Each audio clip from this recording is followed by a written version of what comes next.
Welcome to the Selling to Corporate podcast, where we're going to be challenging your sales beliefs around selling to corporate organizations and help you increase your bottom line profits every single month. I am Jessica Lorimer, your sales expert and guide in this world of selling to corporate companies, skyrocketing your company sales and making the impact that you really want in the world. Now, don't forget, if you do enjoy the show today, please do head over to iTunes and leave us a review. But enjoy this episode, and I am really looking forward to sharing some epic sales wisdom with you.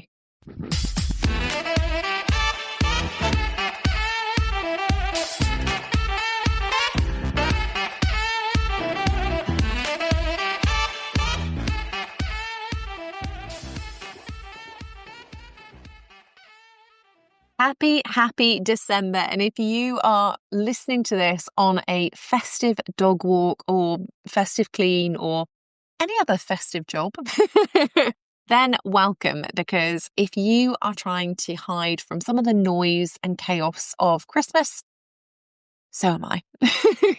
This year is the first year that we've actually been hosting for Christmas. When I say hosting, I mean we have actual friends who are coming to our house for Christmas. We have family members who are coming, and we have neighbours who are also coming over for Christmas, which is going to be lovely, but it also feels like a lot of pressure. So if you are also hosting your first or 50th Christmas, I don't know, with other people, then please send me your top tips, because I think that by the time that this airs on Boxing Day, I'm going to feel a little bit overwhelmed. And I don't know whether that's normal, but if it isn't, please let me know. But if it is, also, please definitely let me know. So this episode is going to be a super quick one today. I just want to catch you up on some of the decisions that I've made over 2025 and how they are going to impact this podcast and your ongoing learning in 2026. So grab your mug, I'm going to say travel mug of choice. Get out into nature and give it a listen. And even if you are somebody who doesn't celebrate Christmas, then you can get out into winter and just enjoy understanding where I'm going to be taking the Selling to Corporate podcast and brand into 2026. Now, before we dig into today's episode, obviously, I am going to talk about the Expert Services Directory, and I'm going to be talking about it later on in this episode as well. But if you haven't already gone to expertservicesdirectory.com, please do, because we are having an amazing time at the Expert Services Directory. And when I say amazing time, I am so excited because we are about to launch the first quarter's worth of metrics for the Expert Services Directory. We're already seeing people who've got a phenomenal amount of views on their listing from real decision makers with qualified budgets and buying power. We're seeing people who are already getting inquiries from those real-time decision makers. We're seeing people who are being ranked higher in OpenAI searches by decision makers who aren't even accessing the directory. They're just using the fact that people are ranking higher in AI searches and going and contacting them directly as a result of them being featured in the directory. So if you haven't gone and grabbed a spot yet and you want to be selling to organizations in the UK in 2026, the Expert Services Directory is something you absolutely need to be involved in. It is absolutely incredible.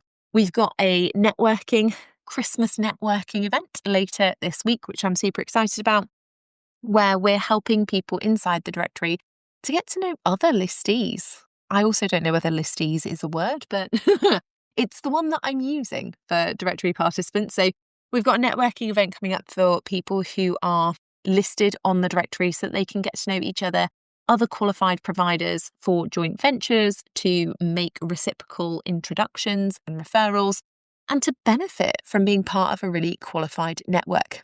And obviously, we are coming to that point where we have so many incredible participants for the Expert Services Directory that we are going to be having to charge VAT very, very soon. So if you are somebody who wants to join the Expert Services Directory and be part of that without paying the extra fee for VAT, unintentional rhyme, but going to go with it. I could also add something in there about HMRC, but I'm not going to because I can't really think of anything right now, then make sure that you do go across to expertservicesdirectory.com, get yourself signed up, because you can save yourself a bit of money if you get yourself signed up now.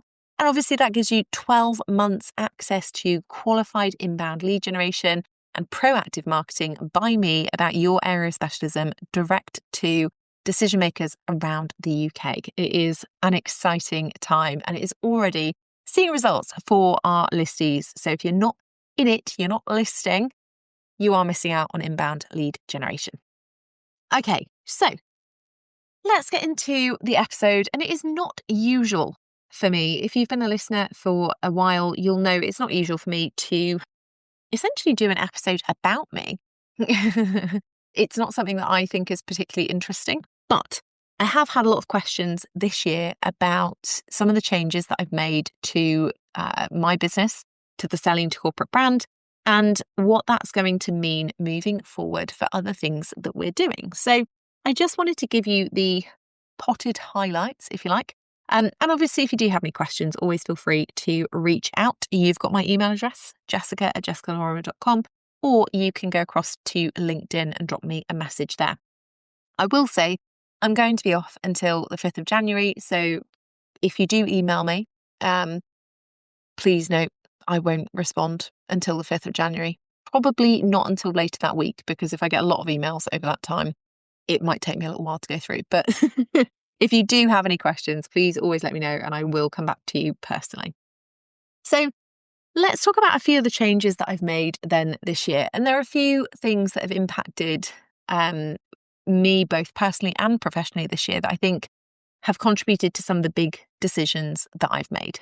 So on a personal note this year, we have experienced quite a lot.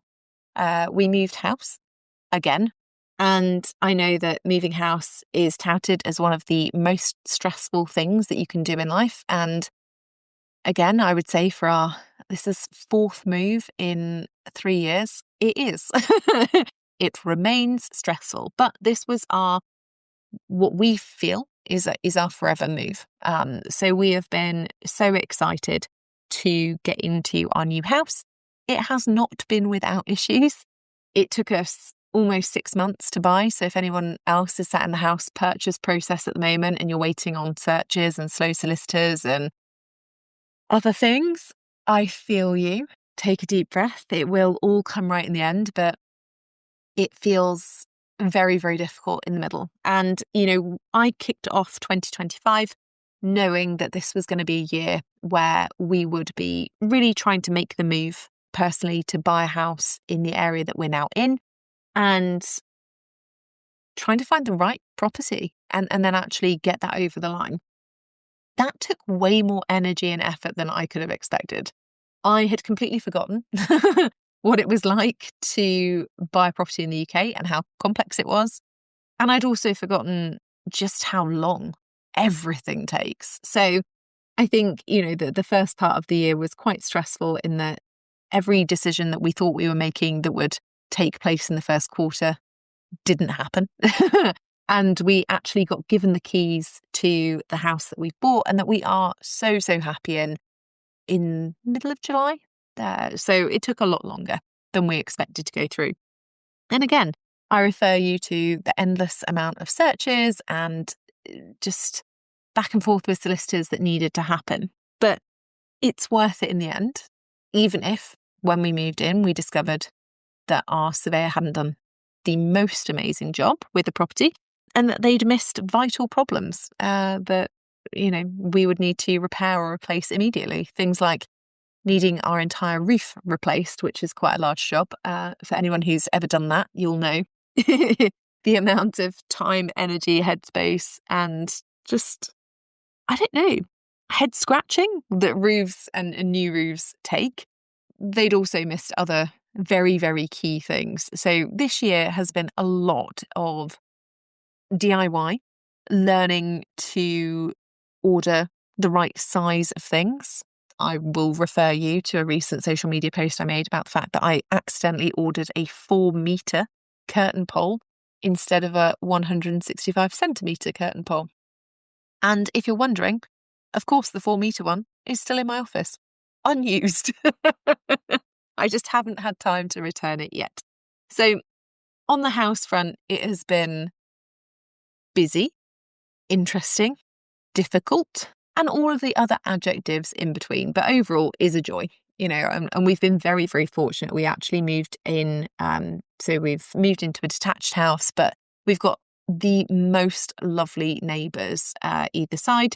And when we moved in on the day, one of our sets of neighbours, they actually put a bottle of wine and a couple of beers in their fridge and bought us a welcome mat with bees on so that we could get into our house, move all of the boxes off the removal vans and have a glass of wine with dinner, which I just thought was absolutely gorgeous. And they are so lovely. So on that front, things have been slow, but mostly positive. We also had family bereavements that we weren't expecting this year. Probably the biggest one being my mother-in-law, who passed away really unexpectedly in September. And I don't know if anyone else has been through this, but I found it really difficult. I found it really difficult because being the support network for the person who's going through the major grief it's really tough. And they don't teach you those skills in school or university or anywhere else throughout your life. And so whilst our family has been dealing with it really well, and Owen specifically has been amazingly strong, it was also really hard because it was unexpected and because grief and death come with practicalities that are just difficult, things like funerals and trying to support other people through the process and paperwork and tons of things that you just don't enjoy doing and that are inherently difficult. So I think bereavement and grief, my mother-in-law, unfortunately, it wasn't the only bereavement that we experienced this year, but it's been a big part of our 2025. And that is tough. It's really, really difficult. And so actually during those periods, I've been really grateful for work because it has been this space. And again, I don't know if anyone else feels like this, but it's been this space for me where you have those moments of joy.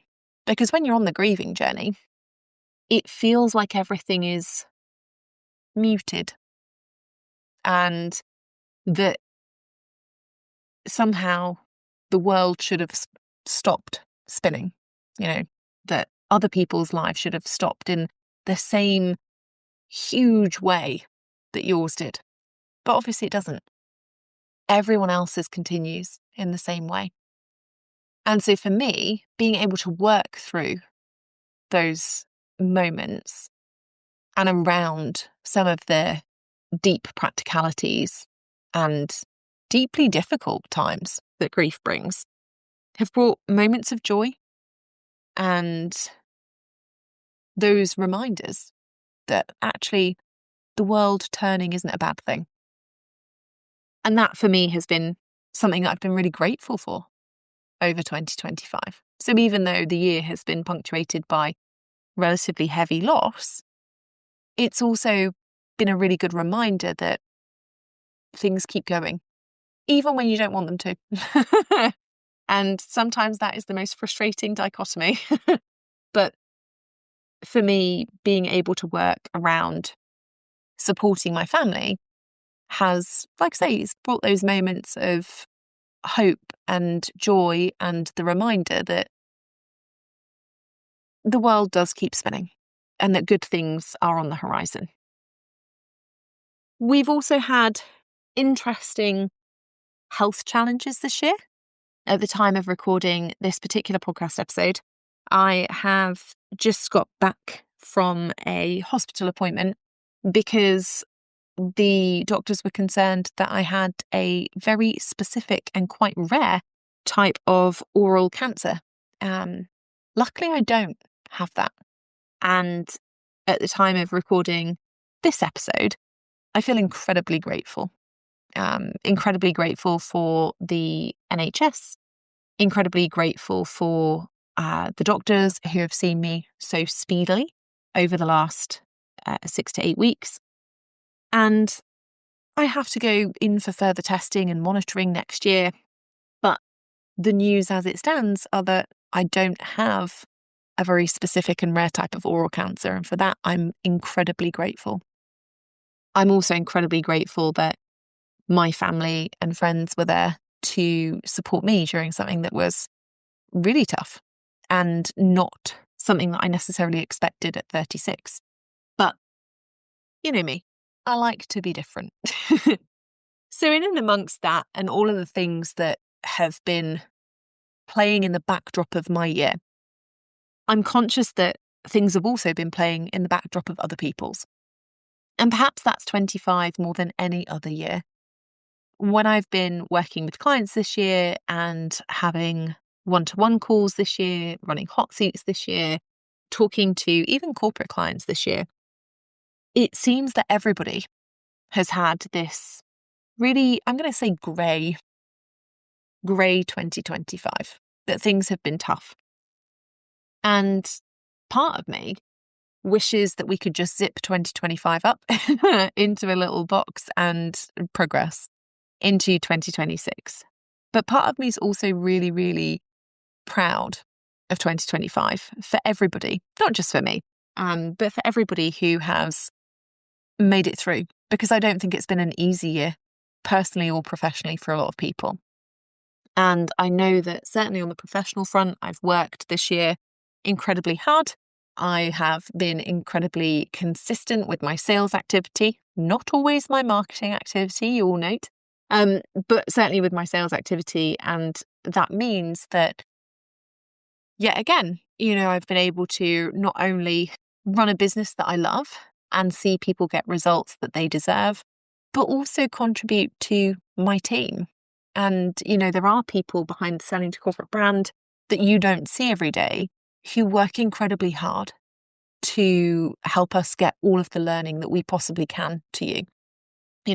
People like Scott who produce this podcast, people like Sarah, our customer service manager, and who is just the absolute hero for everybody who has ever lost a login, can't find a timing, missed an email, and other people that you don't see day to day. And for those people, I'm incredibly grateful because, like I say, the personal backdrop of this year has been tough. And it has meant that during my work time, I've had to be more focused, more productive, and just better than I've ever been. And I couldn't possibly do that without the support that I've had behind the scenes, and I really, really appreciate that. And hopefully, if you have also had a difficult 2025, you've had that support either personally or professionally to help you really make it through in the best way possible. But that means, looking at that backdrop, and I realise that for some people you might think, gosh, Jess, that's a tough year. That sounds really negative. It isn't. It's a really good learning year. It absolutely, 2025 has made me realise what is important to me. And it's helped me speed along some of the decisions that I probably could have made at other points in my career and in the business. And it is setting me up for a 2026 that is sustainable, exciting, and for me is something that looks completely different to anything that I've done over the last 12 years. So again, if you're on that precipice of change, I'm there too. I get it. And I would love to hear what your plans are for the new year and for all the exciting things that are to come. But on my front, there are a couple of things that are changing on the professional or from the professional perspective in 2026. So the first big change that you may have noticed is that obviously I decided to take the decision this year to shut down the C-suite, which will no longer be running after December 2026. And in fact, we have our final cohort enrolled, and I am so unbelievably excited and privileged to get to support everybody inside the C-suite 2026 next year. For me, it's one of those things we actually waited out on certain launch pieces and things until we knew what my health would look like for next year. And obviously, now that I'm going to be absolutely freaking fine, there are other words that I could have used there, but I'm conscious of little ears. I'm super, super excited to be supporting everybody into 2026 and seeing our final cohort do absolutely incredible things. I think it's going to be an awesome journey, and I couldn't be more invested and more excited into the final cohort of the C-suite, which I've been running for 6 years. And actually, lots of people have asked me why I'm stopping. I've had emails varying from, "Hey, Jess, it's got such a phenomenal success rate. Why would you stop it?" to, "Hey, Jess, I thought that I had more time to sign up. I can't believe that you're getting rid of it," to, "Hey, Jess, can I become a reseller for the C-suite and do it myself?" The answer of which will always remain no. And actually, it's something that I want to talk about now is why. Why shut down the C-suite when it is something that is so successful, when the success rates have been so incredible, when the people in the program have been able to meet and network with other incredible business owners? Why shut it down now? And there are a couple of answers.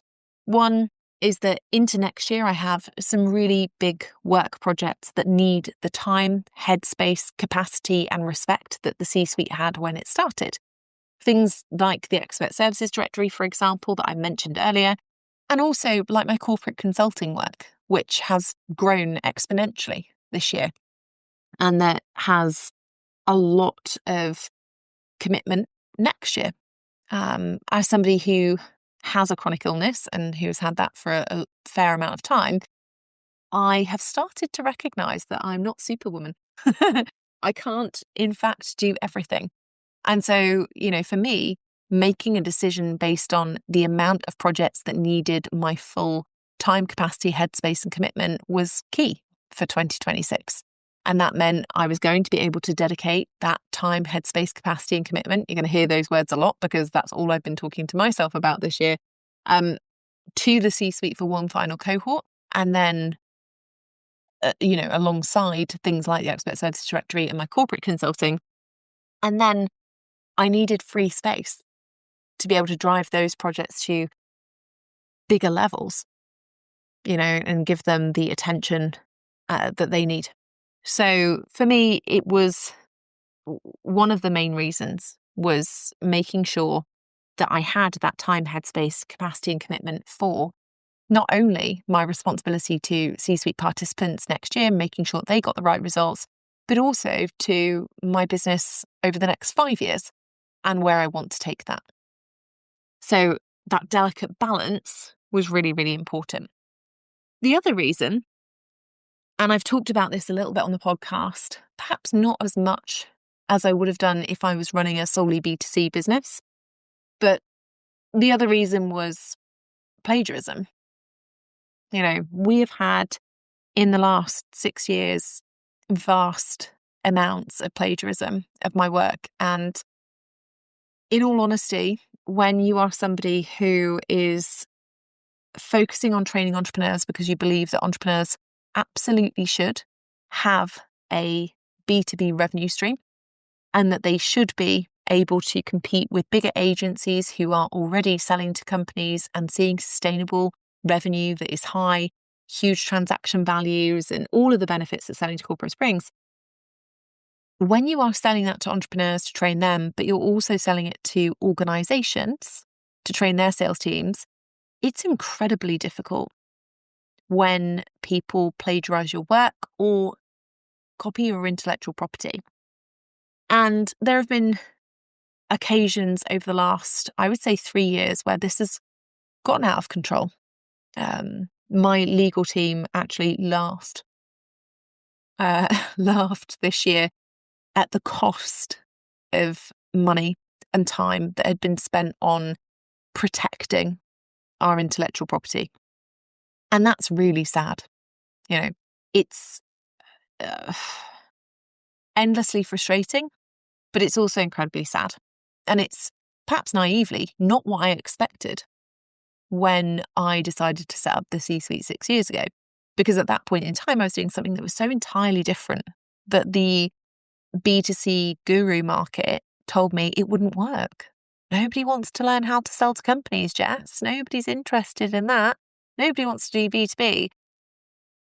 Over the last probably 18 months, that landscape has shifted because the pyramid scheme is really dying a death. And people who are solely selling B2C are seeing revenues dip and plateau to scary degrees. And that means that a lot more people have decided that they want to try and sell to corporates. But it also means that a lot of people have jumped on the bandwagon of, well, we'll just say that we can teach people how to sell to corporate and then we'll get paid for it. That's a really dangerous road. And it's something I don't want to be part of. So for me, the decision to stop selling the C-suite came primarily from those two reasons: capacity and copyright. And whilst it is a weird thing for me to talk about because it feels a little bit like I shouldn't, I'm somebody who I believe in being reserved, and I am somebody who wants to always act with grace and dignity. So I don't call people out on the internet or anything like that. I think it's ridiculous. I am somebody this year who has had to spend an awful lot of money on protecting my intellectual property. And as a result of that, I've also spent a lot of this year being harangued, and that's the only word I can use to describe it.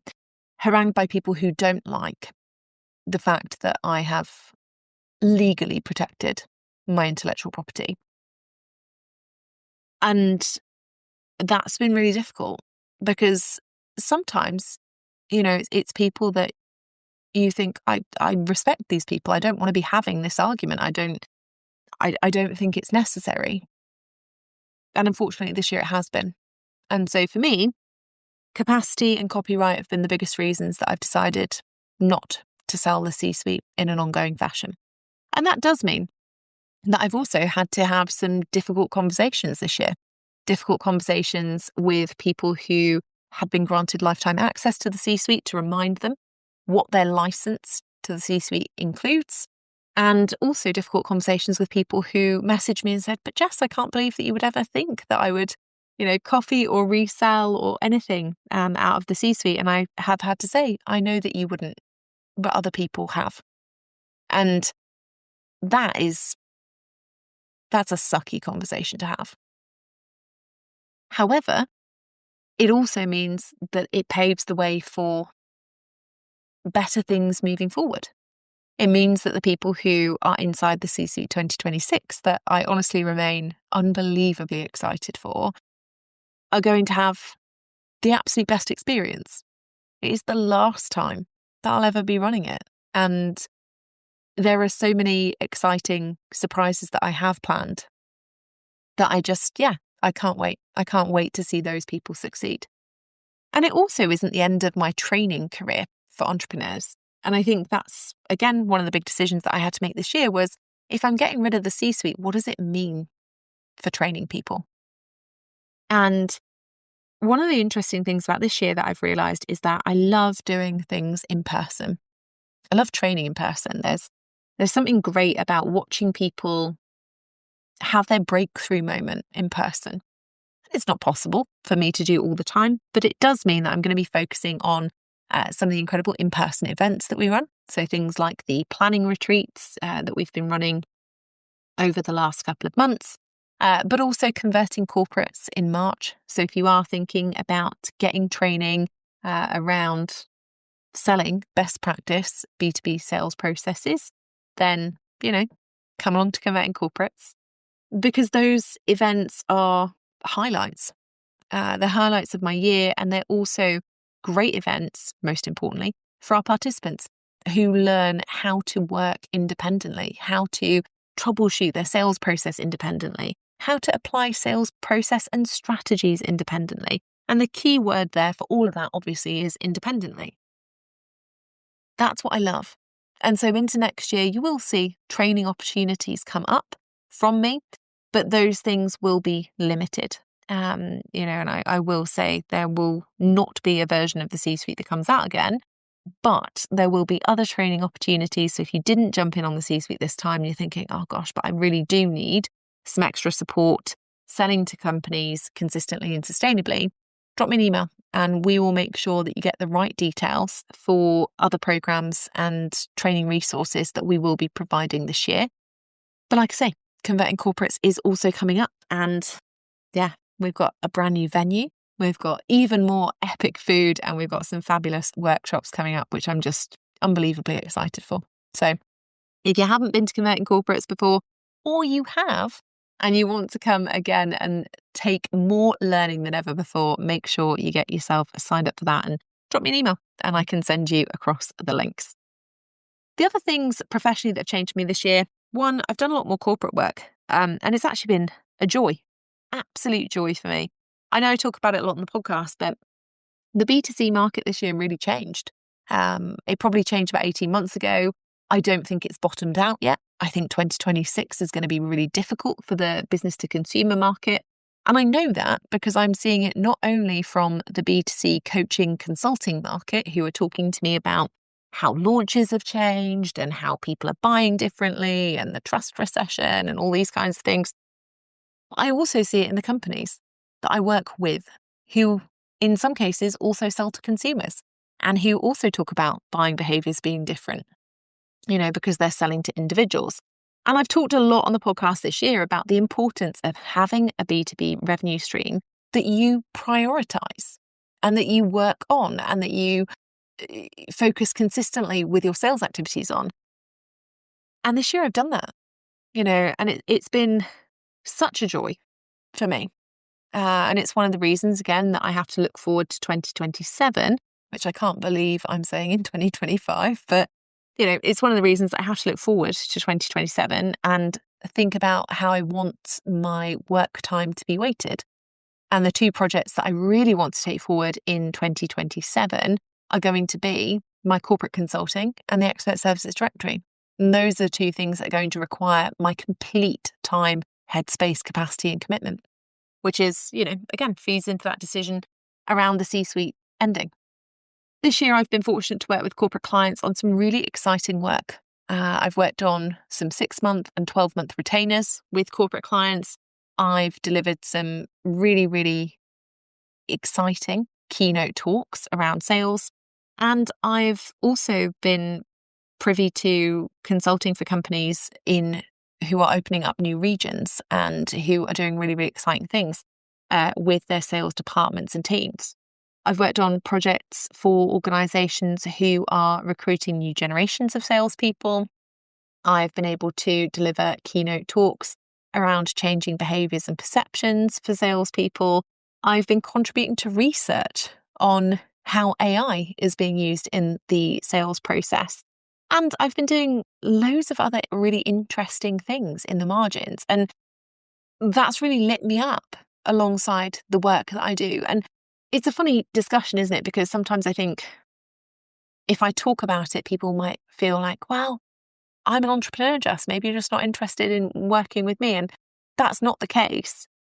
But there are two different types of joy that I get out of my work. And I can say that doing the corporate consulting this year has been a real joy and has meant that, unlike some of the people who are selling in the B2C sphere, I haven't really noticed problems with launches not being, as big or having to spend more on ads or anything like that. Because obviously my primary revenue comes from selling to companies, just like I talk about with you. So for me, it's been really interesting. And probably one of the most interesting things is that I've had entrepreneurs who have been really big in the B2C space who've asked me, can you train me how to sell keynote talks to companies? Can you train me or can you train my team how to get me into organizations? The tide is turning, and I think that the B2C market is going to be really challenging in 2026, certainly in the UK, where political and economic changes mean that disposable income is challenging for individuals, but also because selling to corporates comes with a variety of benefits that don't always get experienced in the B2C world. It's not based on popularity, for example. It's based on, are you credible and able to deliver the transformation that you say you can. You know, it is being able to demonstrate in the sales process that you have that ability.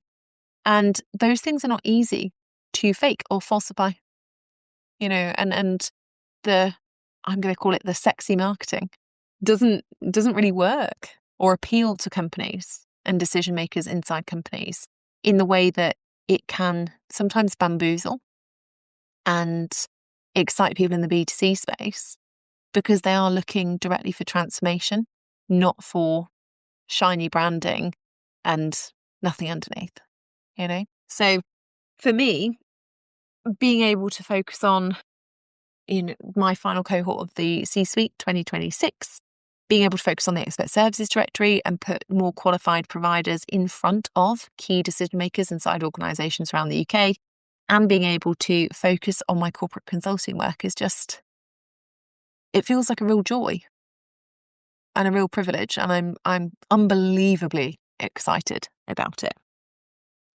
So outside of that, what does 2026 hold for me, for the Selling to Corporate brand, and most importantly for you? Well, the podcast remains. I've thought long and hard about what to do with the Selling to Corporate podcast. And honestly, I love it. I love this community. I love that we're able to learn together. I am excited to share insights next year on the podcast. And I'm actually going to be asking for your help, because we want more people to be getting a good understanding of what it really means to sell to corporate clients. So expect on the podcast to be asked for you to share episodes with a friend if they're relevant to you. Also expect more taught episodes. One of the interesting things that is going to be coming next year are specific taught episodes around key sales elements. Things like which CRM systems should you choose, and what kind of proposal template should you be using, and what's actually going to work and not work. We've got a really exciting new sponsor for the podcast. Ooh. Spoiler, you know them already. But that's going to be really exciting, coming in January. And of course, you know, from a how can we benefit you if you want to step up and invest in sales training? Well, you know, you've got opportunities like Converting Corporates and other courses that I'll be releasing into next year. But most importantly, we'll be talking about the expert services directory, and specifically proactively marketing you to key decision makers inside corporate organisations around the UK as well. So there's lots coming next year, but basically it means the podcast remains, yay. More tour episodes than ever before, also yay. Some exciting mini-series on what I think are interesting things, but we'll find out from listener numbers later on in 2026. Some exciting sponsorship of the podcast. And like I say, you do already know who it is, so don't be surprised in January when that launches. And then some excellent training opportunities for you in the form of things like Converting Corporates in March, on the 5th and 6th of March in London. And of course, some virtual training opportunities too, alongside the expert services directory. So in short, it's going to be a really exciting year next year. And I am so grateful for everybody who's been along for the ride in 2025. It has been a wicked ride. And I mean that in all senses of the word. But I'm honestly so grateful for 2025. The things that happened this year, both professionally and personally, made me a better business owner, gave me better boundaries, gave me even more focus on my work, more time to be productive, and to really understand what I want to build for this community moving forward. And for that, I will always be grateful, even if it came in the form of curveballs and challenges and not always the easiest paths. So hopefully, wherever you are listening from, you feel similarly, and that you have learned a lot from 2025. And hopefully you feel just like me, ready to keep taking consistent action in 2026, make bold moves forward, and get the results that we deserve. I will see you on the flip side of the festive season, and be really, really excited to celebrate all that is coming next year. See you soon.